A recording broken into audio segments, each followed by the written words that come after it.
አስቸኳይ የእርዳታ ጥሪ። ይህ በምስሉ ላይ የምትመለከቱት ወንድማችን ቢኒያም ዲጋባ ይባላል።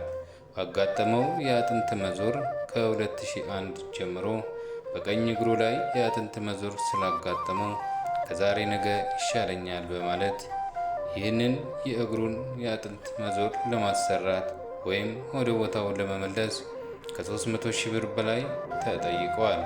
ነገር ግን ይህንን ለመታከምና ለማሰራት ምንም አቅም ገቢ የሌላቸው መሆኑን ከሚኖርበት ከቦሌ ክፍለ ከተማ ወረዳ 12 ባመለከቱት የድጋፍ ደብዳቤ ተጽፎላቸዋል።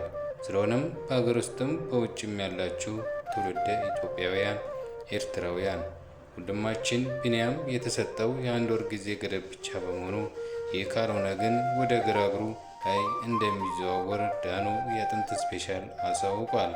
ስለሆነም ወንድማችን በአስቸኳይ እንዲታከም በተቋቋመው በ3 ኮሚቴ አካውንት ተከፈተላቸው ስለሆነ ሐምሌ 1 ከምሽቱ 2 ሰዓት ጀምሮ በቅድስት አርሴማ ሚዲያ ማለትም በቲክታክ ላይቫቸው ድጋፍ እንድታደርጉላቸው በእግዚአብሔር ስም እንጠይቃለን።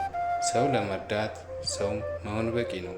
ለምታደርጉት ድጋፍ እግዚአብሔር ይስጥልን።